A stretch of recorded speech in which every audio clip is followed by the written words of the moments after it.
Hello everybody, Mack here with another video, and this time I have a very special guest with us and we're going to talk about the gaming industry. And I'd like to introduce Mesh, who... Hello. who I've known for a long time, and he's an avid gamer, and he was the first person to appear on a playthrough video, in my opinion, and a lot of other people's. It wasn't Slow Beef. It's not opinion, it's fact. It's a fact, yeah. We did this back in 2004 when we did Doom 3. And what we're going to talk about today is the way gaming's maybe changed over the years, and a lot of the times for the worse. And we've got a few topics that we're going to talk about, and the first one is early access. So, a lot of you know my opinion on early access. So, well, early access began with Minecraft, didn't it? It did actually. Yeah, it was Minecraft. Minecraft basically set the stage for early access, and it kind of put that forward as a model for games. You were massively into Minecraft. Is that game finished in your opinion? Oh, well, yeah. I mean, it was. I mean, they've gone too far with it, to be honest. I mean, but well, no, not necessarily, because I don't play Minecraft vanilla anymore. I play a mod called Better Than Wolves, which basically makes it more of a challenge, because Minecraft, once Notch stopped doing Minecraft, he basically passed it on to these guys who had no programming experience, and they just essentially, as far as I'm concerned, butchered the game. But because the Minecraft became such a kids game, I mean, so many kids bought it and bought into it, that they went that direction. So they started adding all these loads of content, because that's what kids want these days, and therein lies a big problem with games. It's like people want content. Kids, obviously, you know, majority want. They think more is better. Oh, I want more stuff, so it's better. They don't care about the actual process of how it fits into the game and the balance behind it and all that stuff, which is how games used to be made. So, based on Minecraft being a great success, then, do you think early access is a good idea? Well, yeah. I mean, in a way, it was a good idea, because it let these people get in money. I mean, Notch, when he developed early access, when he brought out the game, it was his way of paying his bills, so he was able to quit his job and work on it full time. So with him, it worked. Yeah. But the thing is, though, it's become, well, I mean, you know, it's become distorted, hasn't it, and become abused. And now every game, half the games that come out are early access. Certainly, all the indie ones are just early access. That's just because a lot of them are just trying to make some money. Yeah. And exploit things and exploit people. Yeah, I agree. Early access, I think early access is a good thing, because in a lot of cases it does provide funds to finish games off and to get games made, because people need to be paid. Where the problem with early access is a lot of games never get finished, and the developers, you see, when a game's released on Steam in early access, you get a massive influx of sales if the game sounds good, and most of the write-ups are bullshit. Yeah, don't get started. Well, that's why I do all my Worth of Buys with Let's Read the Words, because I read the words of the developer, and then I tell them the truth. Yes. Because most of it's bullshit. It's not. Well, you know what? See, no, most of it's PR bullshit. Yeah. They use buzzwords to make it like open world. That's a perfect one. Open world, and people automatically think, oh my god, like free roam, I can go anywhere. And there are different levels of open world. Open world is basically there's shades of grey. There's like 50 shades of grey without the porn, and that's what it is. That's open world, and it's basically just like, from number 1 you've got the worst kind of open world, like Sniper Elite 3. If anyone's played that, they'd call it open world, but it's not. It's on rails. It's just all outside. So it looks open world, but you won't have like 2 or 3 different things. No, I haven't played Metal Gear, but I watched your video. That's open world, and that has mountains everywhere that you can't go over. Yeah. So you're limited to roads and a little bit of ground between the mountains. That's similar to Sniper Elite version 3. It's not open world. Yeah, no, I mean, it is open world technically. Technically, yeah. That's the magic word, though. Technically, it's you played Far Cry 3. Aye, that's open world. Yeah, that's open world. Truly, you can go anywhere. You can climb the mountain if you want. Exactly. You know what I mean? It's the same with Ark. That's open world. Ark, yeah. Ark Survival Evolved. That's open world. Fair play. You know what I mean? Yeah. You can go anywhere you want. I mean, obviously, some of the caves, when you go in the caves, it requires a bit of loading, but not really. You're still in the game, so it's fine. But it's not just that. They'll use all these different buzzwords in the descriptions, like the enemy can. I mean, Half-Life did this, and I remember reading about Half-Life, the write-up, and it was saying the artificial intelligence in that game is so good that the Marines in the game, that the soldiers, when you get to the surface of the game, and obviously I'm assuming a lot of you have played that, You get the surface, and when you first see the Marines, and you can hear them chattering, and they're like, circle around to the back, and all this, and they go around you, and all this, is trying to get around you, and they're throwing grenades and stuff, and I remember the write-up was like the Marines communicate with each other, and they coordinate their attack, and coordination and communication, and they flush you out, and there was all these buzzwords to make you think, wow, I'm actually fighting people. No, you're not. It's just a bit of code put in. They throw a few voice things in, saying circle around the back. They're not really telling each other to circle around the back. It's nonsense. It's just a bit of code, and they basically, it's just pop code in and say, if Marine is there, send another Marine to the left, and that's basically. Seeing that though, the AI in that game, which is 17 years old now, is much better than some of the AI. I mean, look at Metal Gear Solid again, and this isn't going to turn into a Metal Gear Solid rant, but the AI in that on your bloody review. Well, yeah, but the AI in that is not as good. I mean, I'm playing through Black Mesa at the minute on the other channel. And I just got gifted that last night. I'm going to do videos. Great game. Yeah. I mean, Meshescorner, everybody. I'll go ahead and Meshescorner do some videos. But the AI is. You notice a difference when you're fighting the guards, because if you ever, I mean, this is probably a bit stupid. Have you ever played laser tag? Oh, you mean like the laser? Yeah. Right. Well, I used to play that a lot, and when you're in that, well, you should explain what it is. Well, it's where you wear a vest. This is IRL, everybody. This is not e-laser tag. You have a gun that fires a laser beam, and you have a vest on, and the vest. It's like paintballing. Have you been paintballing? Yeah. I've been paintballing. Well, everybody knows what that is. You don't stand there like a prick shooting your gun, or you're going to get hit. So you're leaping all over the place. You're behind trees, and you pop up, and you shoot. Well, when you're playing Half-Life, that's exactly what the AI are like. They are kind of the guards. They shoot you from a long way away, and they're really, really good. But when you play other games, like I played Metal Gear, I didn't find that at all. They were blind as bats, and they kind of were pretty static when I was fighting. I mean, think about Half-Life. The AI is good. It is good. Like they do. I mean, I remember. They'd shoot at you. One of them would shoot at you, but then the others would be coming around you. Yeah. And they'd actually be flanking you. But even the one you're shooting wasn't static. He'd shoot, and then he'd maybe strafe to the right a bit. Yeah. And I mean, I know a lot of the games do that these days. I mean, especially games with cover systems.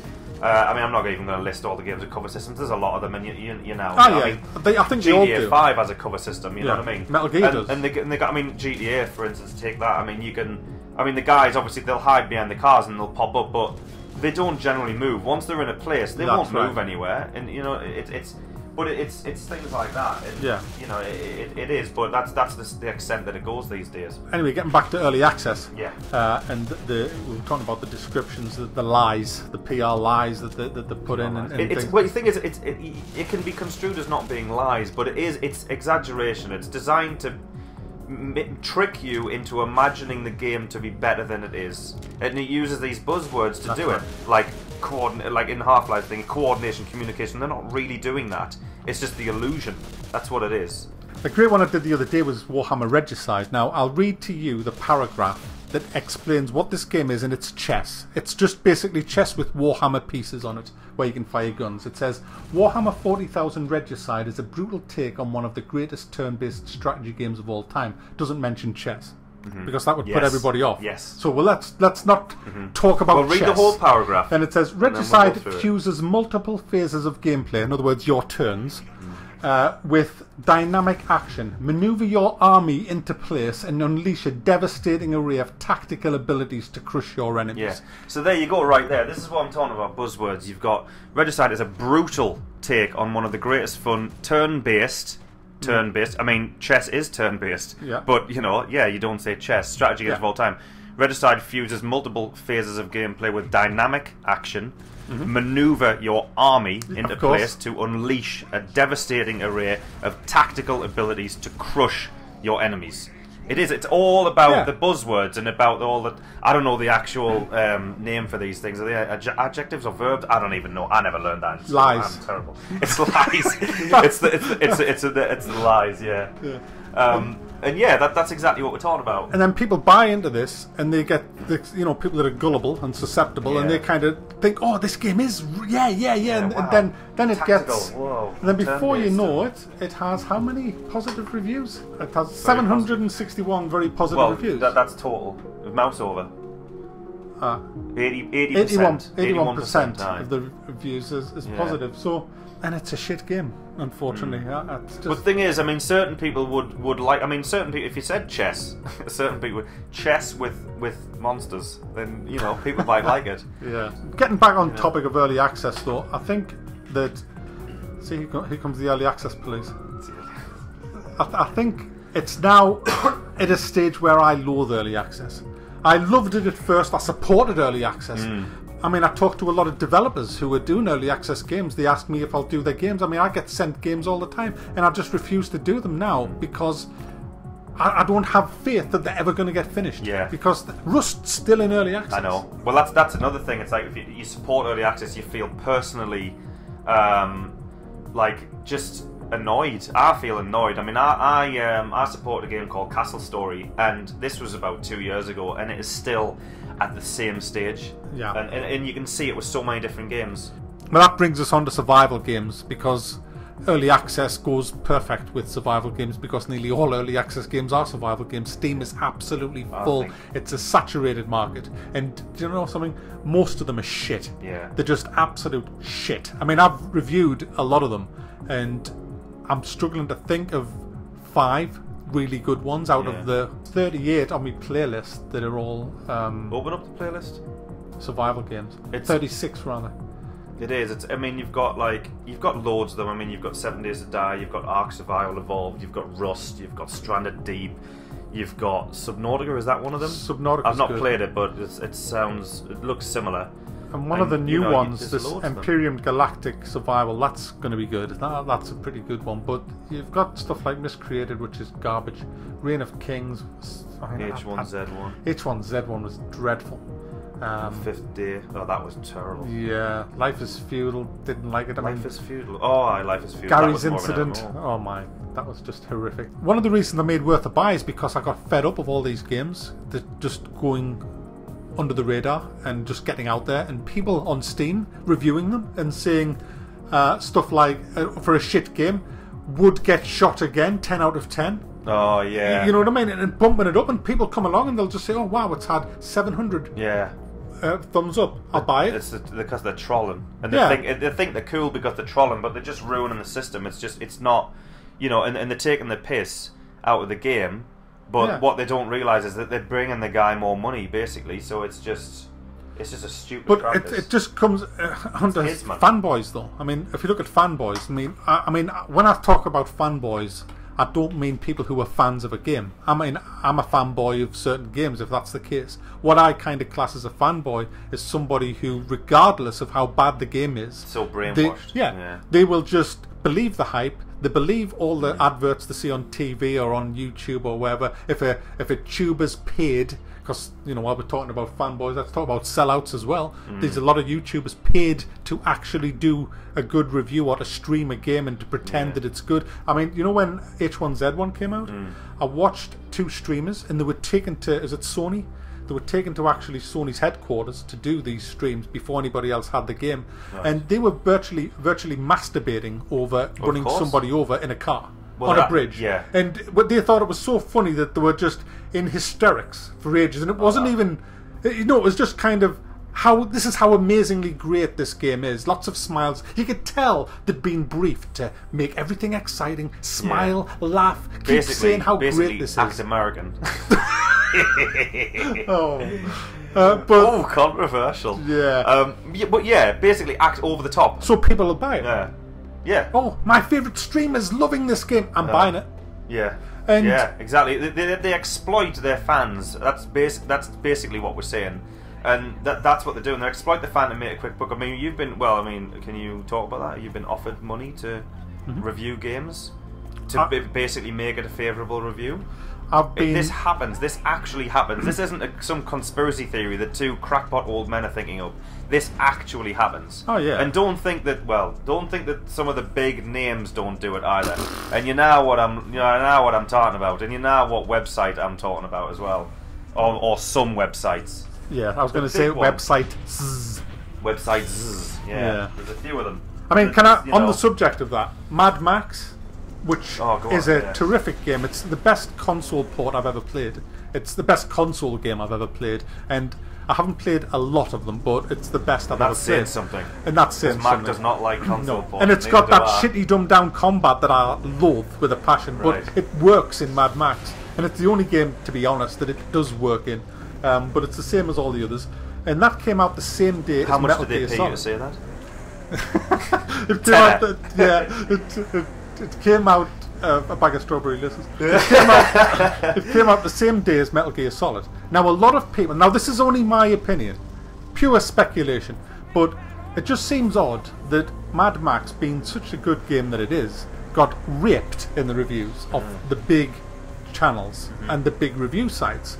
And Metal Gear Solid, which is it's not a bad game, but it's a mediocre game, it got 10 out of 10. It's a mediocre game built on a name. What happened was, Mad Max got shit reviews, and Metal Gear Solid got straight 10s and 9s. And I kind of got thinking about that, and I thought, hang on, this doesn't make any sense. Surely Mad Max would have got better than 6 out of 10 and 7 out of 10, because it is a very, very well polished, put together game with a great open world, a really good story, some brilliant characters, excellent combat, brilliant building system where you build your car up. And it's got two modes. It's got like a ground mode outside your car, melee combat, and car combat. It's only £34. I got mine for 21 on Greenman Gaming. The best place to buy your games. You're going to put a link in the description, aren't you? Yeah. Just follow the link in the description if you would like to buy Mad Max. Sure, whatever. Yeah, and kind of about it. And Sure, whatever. That's It's an old joke. It's an old joke. Which I've never heard for a long time. Goldie. And then I just kind of thought, well, hang on a minute. All these, did you know when Metal Gear Solid, when they were reviewing, you might not know this, they brought the reviewers to them, Konami. Well, all of them. Oh yes, Oh, all the really? big channels, and they put them in what's called a boot camp. They put them into a boot camp. Each one of them had their own liaison officer, and they were allowed to play that game for 40 hours. That's ridiculous. And they had to complete the story in 40 hours, then do their review. Right. And they all came out giving it like 10s out of 10, Yeah. and Mad Max 6. Well, 7. the air that they pumped into that room was clearly, contaminated. Well- wasn't it? they had what you call it, vaporized ecstasy pumped in, didn't they? Let's be honest. They must have. It's ridiculous, man. Of course, because I've never played the game, so there's only certain. I'm limited by what I can really say, having not played it. I've only really watched Mack's review. Would you agree on this though, then, before you answer? Some people would not be able to afford to buy both Metal Gear Solid and Mad Max. Oh, definitely, yeah. And well, they definitely. would, yeah. I can't afford to buy both in one day. So they would be looking to review sites to see which one they should buy. Yeah. Oh, well, definitely. Basically, it's clear to me, at least, that the publishers of Mad Max couldn't afford to pay the review websites enough. Oh, you just spat your water all over your screens! You spat your water all over your screens! That's brilliant! Your monitors are going to break. You literally need to wipe that off right now. That's awesome! I can't believe you said that! Woo! Yeah! Woo! I can't believe it. Of course I can say that. I'm a free human being still. I can say whatever I want. Yeah, of course. What did I say? I don't even know what I said. Oh, the publishers, yeah. Well, yeah, clearly the publishers of Mad Max couldn't afford to pay the review websites as much as the makers of Metal Gear Solid. Is that not allowed? Am I not allowed to say that? We're not living in a free society anymore. Fucking water. That's amazing.